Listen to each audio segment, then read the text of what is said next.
देखिए, राम मंदिर में चढ़ावा चोरी के मामले में पहली एफआईआर दर्ज हो चुकी है। पहली एफआईआर है ये इतने दिन के बाद। बहुत दिनों से लोग कह रहे थे कि आखिर एफआईआर दर्ज हो क्यों नहीं रही है। लोग ये कह रहे थे कि यहां तो छोटी मोटी चोरी पर भी एफआईआर हो जाती है, कोई किसी की मुर्गी चुरा ले उसमें भी एफआईआर हो जाती है बॉस, मोबाइल चोरी हो जाए उस पर एफआईआर हो सकती है, तो करोड़ों राम भक्तों और सनातन पर चोट करने वाले इस कांड में एफआईआर क्यों नहीं हो रही, लोग पूछ रहे थे। आखिरकार इस मामले में आज एफआईआर हुई। आज आपको बताऊंगा कि इस एफआईआर में किस किस का नाम है और क्या क्या खुलासा हुआ है। चंपत राय पर क्या खबर आ रही है, राम मंदिर ट्रस्ट के दूसरे लोगों पर क्या खबर आई है, एफआईआर दर्ज होने के बाद कैसे सियासी बवाल और बढ़ गया है, किस किस पर एक्शन हो गया है, पुलिस ने किस किस को हिरासत में ले लिया है, अखिलेश यादव से लेकर केजरीवाल के लोग क्या कह रहे हैं, क्यों सियासी घमासान और बढ़ गया है इस एफआईआर के बाद, और इस एफआईआर के बाद अब क्या होने वाला है। राम मंदिर चढ़ावा चोरी पर मचे इस घमासान का पहले एक ट्रेलर देखिए, फिर एक एक डिटेल बताता हूं। आज प्रारंभिक रिपोर्ट में जो एसआईटी की टीम ने जिन छोटे लोगों को जो फंसाने का काम किया है,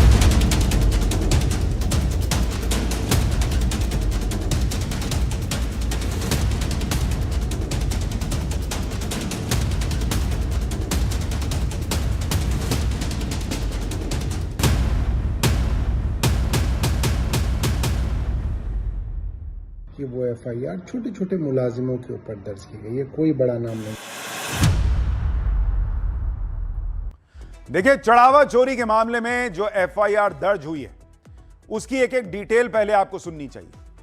सबसे हैरान करने वाली बात यह है कि एफआईआर राम मंदिर ट्रस्ट की तरफ से ही दर्ज कराई गई है। मंदिर ट्रस्ट के श्री कृष्ण मोहन की शिकायत पर एफआईआर दर्ज हुई है और इसमें 8 लोगों के नाम हैं और ये 8 लोग कौन कौन हैं ये आपको आगे बताऊंगा। लेकिन पहले ये देख लीजिए कि एफआईआर में कौन सी धाराएं लगाई गई हैं। इसमें भारतीय न्याय संहिता यानी बीएनएस की धारा 3 सबसेक्शन 5 कॉमन इंटेंशन यानी साझा आपराधिक उद्देश्य, इसी के तहत शिकायत दर्ज की गई। बीएनएस की धारा 61 लगाई गई है, 61 यानी आपराधिक साजिश, क्रिमिनल कॉन्स्पिरेसी यानी 2 या 2 से ज्यादा लोगों ने मिलकर अपराध किया हो।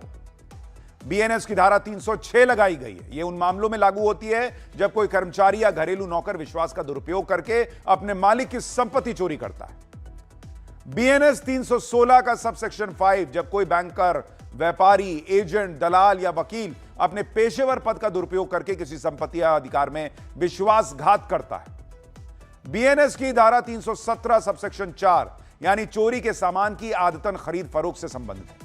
इसके तहत यदि कोई व्यक्ति जानबूझकर बार बार चोरी का माल खरीदता है या उसका व्यापार करता है तो यह धारा लगाई जाती है। बीएनएस की धारा 317 सबसेक्शन 5 भी लगाया गया है, यानी चोरी की संपत्ति को छिपाने, बेचने या ठिकाने लगाने में मदद करना। ये जो 317(5) देख रहे हैं, इसमें चोरी करिए और उस संपत्ति को छुपाइए, बेचिए, हेराफेरी कीजिए, इसकी धारा लगती है। और पद के दुरुपयोग का मामला भी इसमें शामिल किया गया है। अब आपको पहले यह भी बता देता हूं कि ये जो धाराएं लगी हैं उनमें कितनी सजा का प्रावधान है, फिर वो आपको नाम बताता हूं जो इसमें शामिल हैं और कौन कौन से नहीं नाम शामिल हैं जिन पर बवाल हो रहा है वो भी आपको बताऊंगा। लेकिन पहले आप जरा ये देखिए कि कौन कौन सी धाराएं जो हैं बीएनएस की धारा और उसमें कितनी सजा ये हो सकती है, ये जान लीजिए। क्योंकि जिन्होंने राम भक्तों के साथ ये धोखा किया, प्रभु श्री राम के साथ धोखा किया, उनको छोटी मोटी सजा नहीं होनी चाहिए। जैसे बीएनएस की धारा है, धारा 61 उसमें 6 महीने की जेल है, 6 महीने की जेल की सजा का प्रावधान है मैक्सिमम, या जुर्माना, ये दोनों हो सकता है ऑब्लिक। इसी तरह है धारा 306, इसमें क्या प्रावधान है बहुत सजा का, मैक्सिमम 7 साल की सजा हो सकती है इसमें प्लस जुर्माना। 316 सब सेक्शन 5, इसमें क्या सजा हो सकती है, आजीवन कारावास हो सकता है इसमें, मैक्सिमम आजीवन कारावास, यह भी इसमें सजा हो सकती है, या 10 साल प्लस जुर्माना। 317(4) सबसेक्शन 4, इसमें कितनी सजा हो सकती है? इसमें भी सेम है, यही कॉपी कर दीजिए इसको, आजीवन कारावास या 10 साल का जुर्माना। और 317(5) सबसेक्शन 5, इसमें मैक्सिमम 3 साल की सजा प्लस जुर्माना या दोनों हो सकता है। एफआईआर में 3 लोगों का प्रमुख तौर पर नाम आ रहा है। यह तो सजा क्या हो सकती है देख लिया, लेकिन नाम किस किस का है? पहला नाम आ रहा है टिन्नू यादव का, जिसके लिए कहा जा रहा था और इतने दिन से हम आपको पाठशाला में भी बता रहे थे कि टिन्नू यादव पर शक की सुई जा रही है। दूसरा नाम है लवकुश और तीसरा नाम है अनुकल्प मिश्रा का। इन तीनों का बैकग्राउंड क्या है, क्या प्रोफाइल है, इसके बारे में भी समझिए। भाई, टिन्नू यादव श्री राम जन्मभूमि तीर्थ क्षेत्र के महासचिव चंपत राय का सहयोगी है। टिन्नू यादव राम मंदिर के चढ़ावे को बैंक में जमा करने का काम करता था। कभी ऑटो चलाने वाले टिन्नू यादव के पास 50 करोड़ की प्रॉपर्टी होने की वजह से यह एसआईटी की रडार पर आ गया। इसी तरह से एफआईआर में लवकुश का भी नाम शामिल है। लवकुश चढ़ावे में आए नोटों की गिनती करने वालों में शामिल थे। घर से 10 लाख रुपए कैश बरामद होने की वजह से यह एसआईटी की रडार पर आया। तीसरा प्रमुख नाम है एफआईआर में अनुकल्प मिश्रा का। अनुकल्प मिश्रा ये लवकुश के जीजा जी हैं भाई साहब, और मंदिर में नोटों की गिनती किया करते थे। हाल ही में करीब 65 लाख रुपए का इन्होंने घर खरीदा और गांव में एक फार्म हाउस बनवाने की वजह से यह रडार पर आ गए। राम मंदिर चढ़ावा चोरी मामले में दर्ज एफआईआर में कुल 8 लोगों के नाम है। ये तो आपको 3 के बताए।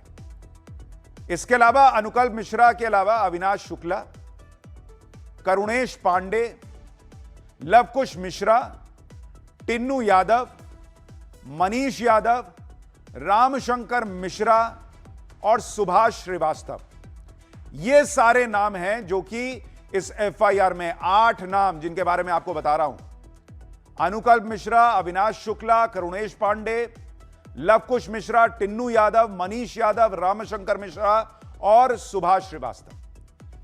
इन 8 लोगों में ज्यादातर लोग वो हैं जो राम मंदिर में दान की काउंटिंग से जुड़े हुए थे। लेकिन कहानी यही नहीं रुकी एफआईआर तक। इस वक्त एक और बड़ी खबर आ रही है, और बड़ी खबर यह है कि चढ़ावा चोरी में एफआईआर के बाद पुलिस का एक्शन शुरू हो गया है। आरोपियों को हिरासत में लिया जा रहा है और 3 आरोपियों को पुलिस ने हिरासत में ले लिया है। यानी एफआईआर और उसके कुछ ही देर के बाद पुलिस का एक्शन भी देखने को मिल रहा है। 3 लोग चढ़ावा चोरी के मामले में हिरासत में ले लिए गए। लेकिन लोग तो सवाल ट्रस्ट पर उठा रहे हैं। भाई, ट्रस्ट में जो प्रमुख लोग हैं उनमें कौन कौन था? एक नाम है महंत नृत्य गोपाल दास का, जो कि ट्रस्ट के चेयरमैन हैं, ट्रस्ट की बैठकों की अध्यक्षता करते हैं। दूसरा महत्वपूर्ण नाम है चंपत राय का।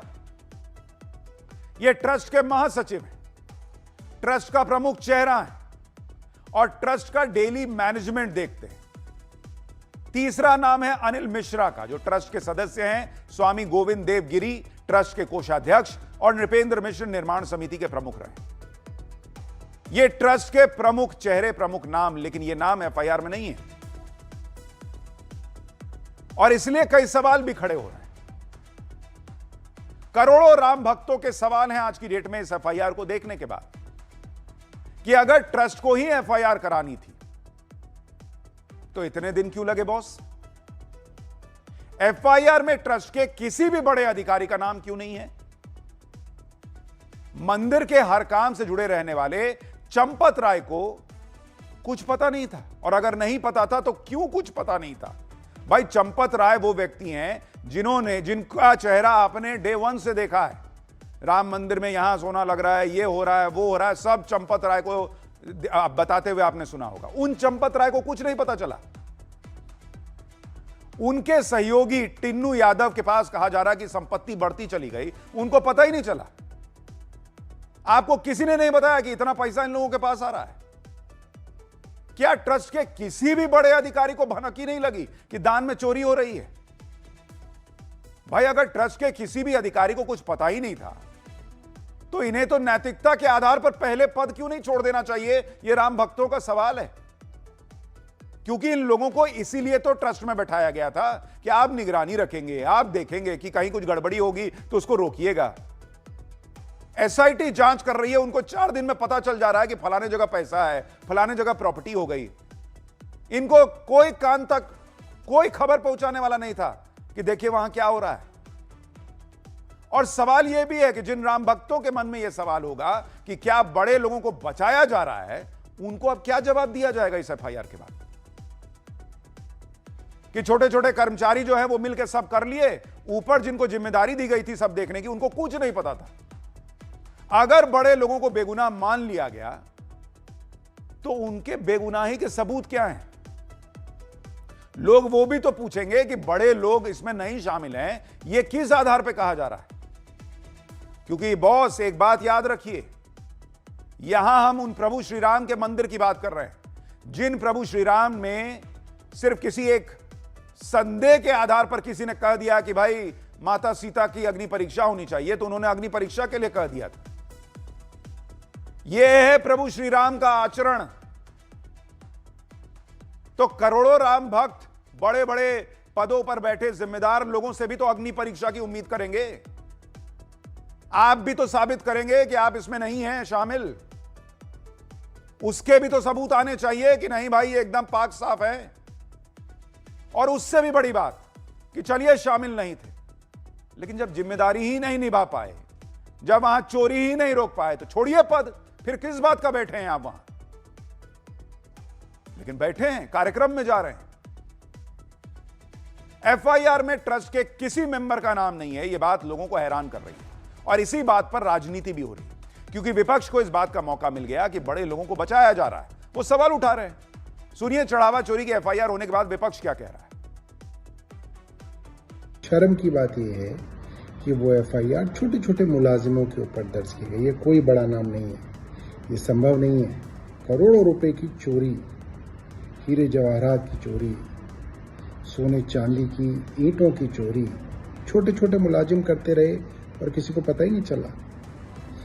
आप सिर्फ ये समझिए, जब भगवान श्री राम के मामले में भारतीय जनता पार्टी का और इनकी सरकार का ये हाल है, तो बाकी जनता और बाकी मामले तो राम भरोसे ही हैं इस देश में। जिस दिन से एसआईटी का गठन हुआ था उसी दिन से ये अंदेशा था कि एसआईटी की टीम जो है बड़े लोगों को बचाने का काम करेगी। आज प्रारंभिक रिपोर्ट में जो एसआईटी की टीम में जिन छोटे लोगों को जो है फंसाने का काम किया है, जबकि हकीकत तो यह है कि अगर इसकी अच्छे से जांच की जाए, किसी अच्छे कमेटी से अगर इसकी जांच कराई गई होती, तो मैं समझता हूं कि इसमें बड़े बड़े लोग इसमें फंसेंगे और बड़े बड़े लोग इसमें इन्वॉल्व हैं। राम मंदिर चढ़ावा चोरी के मामले में एफआईआर होने के बाद अखिलेश यादव ने भी कह दिया कि भाजपा राज में नाइंसाफी की दिखेगी ये झांकी, फुनगी को फांसी, शाखाओं को मिलेगी माफी। जनता कह रही है कि पहले एसआईटी के बहाने सारे सबूत साफ कर दिए गए होंगे, यह तय कर लिया होगा कि किन किन बड़ी मछलियों को बचाना है, किसको फंसाना है, उसके बाद एफआईआर हो रही है। लगता है एसआईटी को पहले रिपोर्ट बनाकर दे दी गई होगी, उसके हिसाब से जांच की गई होगी। मतलब निष्कर्ष पहले निकाल लिया गया होगा, यह अखिलेश यादव ने ट्वीट करके लिखा। लेकिन राजनीति के बीच यह भी देखना होगा कि यह पहली एफआईआर है और अभी एसआईटी की जांच चल रही। एसआईटी ने अपनी शुरुआती रिपोर्ट में चढ़ावे की गिनती और निगरानी के सिस्टम पर गंभीर सवाल उठाए थे। यह भी खबर आई थी कि एसआईटी ने इस मामले में किसी को क्लीन चिट नहीं दी है। एसआईटी की फाइनल रिपोर्ट जब आ जाएगी तभी कुछ क्लियर कहा जा सकता है। शुरुआती जांच रिपोर्ट में चढ़ावे की गिनती में लगे कर्मचारियों और ट्रस्ट के पदाधिकारियों से उनके संबंधों की भी जांच की गई। यह ध्यान रखना होगा कि सीएम योगी खुद कह चुके हैं कि 15 दिन का इंतजार कीजिए, एसआईटी की जांच के बाद सब क्लियर हो जाएगा। तो ऐसे में सवाल है कि क्या अभी जिन नामों को लेकर कहा जा रहा है कि भाई इन पर एक्शन नहीं हुआ, इन पर एफआईआर नहीं हुई, क्या उनके नाम जुड़ सकते हैं? क्या एसआईटी की रिपोर्ट में उनके नाम हो सकते हैं? क्योंकि यह एफआईआर तो ट्रस्ट ने कराया है। तो लोग पूछ रहे हैं कि भाई ट्रस्ट को पहले ही करा लेना चाहिए था। एसआईटी की जांच रिपोर्ट में क्या है, यह बहुत महत्वपूर्ण प्रश्न है। लेकिन फिलहाल एक एफआईआर हुई है, अब देखिए मामला कहां तक जाता है। देखिए ये वो देश है जहां एक समय में प्रभु श्री राम के होने, उनके अस्तित्व के भी सबूत देने पड़े थे अदालत में। लेकिन अब सबूत अगर आपसे मांगा जाएगा आपकी नागरिकता का, तो वो क्या दीजिएगा? इसी पर हमारा दूसरा अध्याय।